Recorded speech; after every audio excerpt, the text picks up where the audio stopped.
I mean, now is Minnesota Congresswoman Michele Bachmann is with us. Congresswoman, welcome back to the program. Sean, thank you. Always a pleasure. All right. Well, apparently end-of-life counselors are back. I thought we got rid of that for sure. How did that get back in the bill? Because this is their intention from the start, Sean. This is cradle to grave government takeover of the Pelosi health care nightmare known as this bill. I've got it in front of me. It's heavy. It's about 20 pounds. And remember, this bill was about 1,000 pages. Now it's morphed into 2,000 pages. And that's just the beginning of this horror picture show. I think people have no idea what's coming down the pike. This is the crown jewel of socialism, this bill. And we only have next week to stop it. And as a matter of fact, Sean, this isn't the final bill. The final bill won't come out until Monday night, which is a tremendous insult to the American people. We should have months to actually review this document. The Speaker is giving us about 72 hours. All right. Now, one of the other things, page 92, one of the main promises the president made was that if you like your insurance, you'll be able to keep your insurance.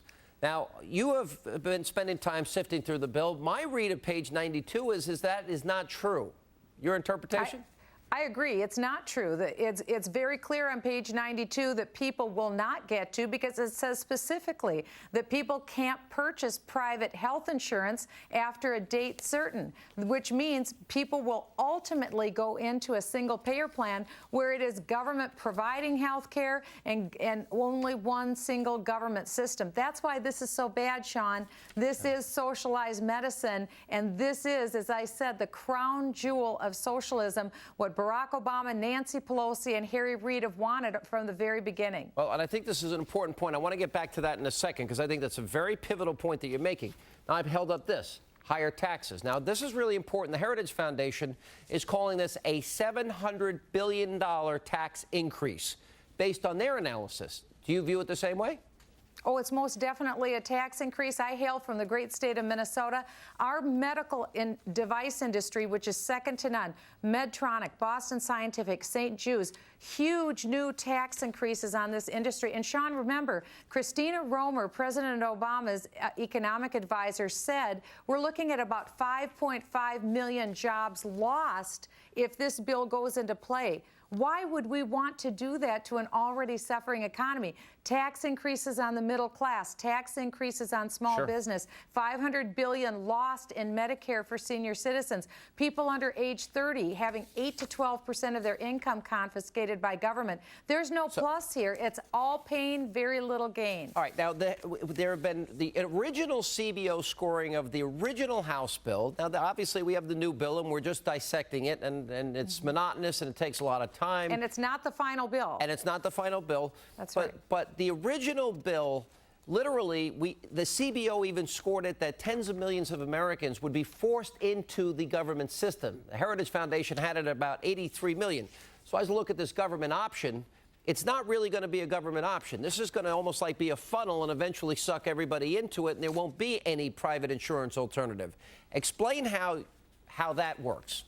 Well, because there's a mandate that every individual citizen must be in this government plan. If they aren't in a private insurance plan, they must be in the government plan. And again, as you said on page 92, people won't even have the option of purchasing private insurance in the future. And what this will do essentially, Sean, is collapse private insurance so that everyone will fold into a single-payer government system. Barney Frank said that's the goal. President Obama has said this is the goal. That's what they wanted from the beginning. All right, I want to go because the elderly are going to be impacted by this the most, because it's the elderly in this country that need the most medical care. They even have a surtax on new medical devices. That means if you get a knee replacement, a hip replacement, a hearing aid, you're going to get taxed extra on that?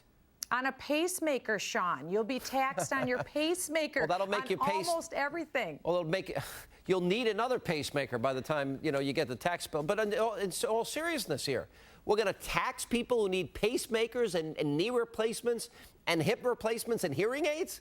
And remember, government has always undershot the costs. always by about a factor of 7 to 1.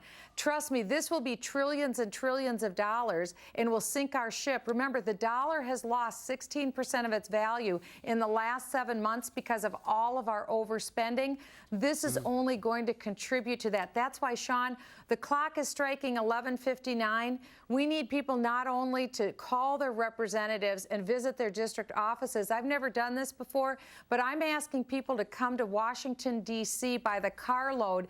And next Thursday at noon, I'll be at a press conference on the steps of the Capitol. I'd love to have every one of your viewers join me so that we can go up and down through the halls, find members of Congress, look at the whites of their eyes and say, don't take away my health care. Congresswoman, they'll be hiding.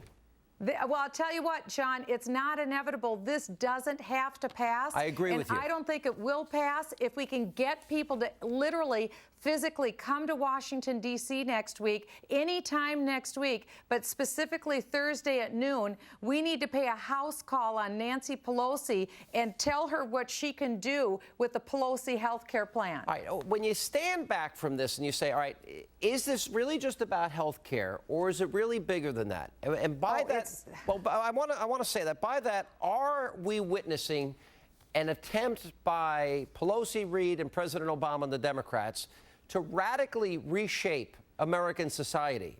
Because if we had everything else financially that we've dealt with, are they attempting to change American society fundamentally at its core? Yes, and they already have, and I'll tell you why. An economist from Arizona State University has already calculated, Sean, that in this last year, the federal government has taken control of 30% of the private wealth produced in this country. That's stunning. 30%. Banks, insurance companies, mortgage companies, Chrysler, GM, the whole private student loan industry. Now, this is another 18% of the private economy, Sean. That would be 48% of the private wealth produced in this country. You can't, with a straight face, say that we're a free market capitalistic country anymore. So they're radically altering the relationship between we the people and the state.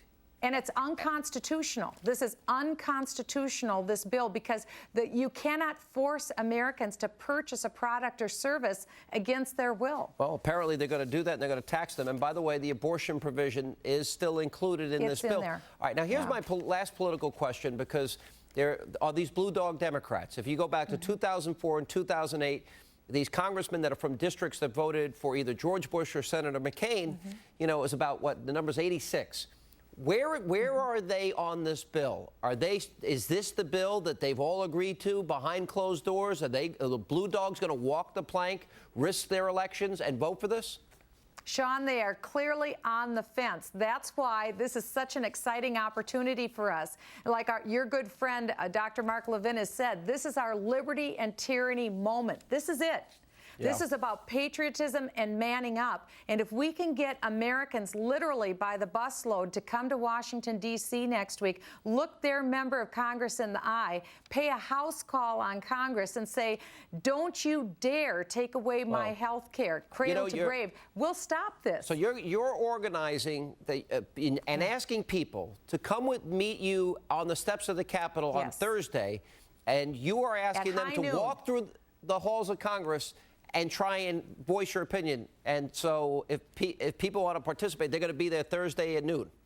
Thursday at noon, you can go to michelebachmann.com for more information, and we can walk together through Cannon, Longworth, Rayburn, walk through the Capitol, sit in the gallery. Maybe I'll have to show up and observe this so our cameras can see democracy in action. But Congresswoman, we're going to continue to follow it.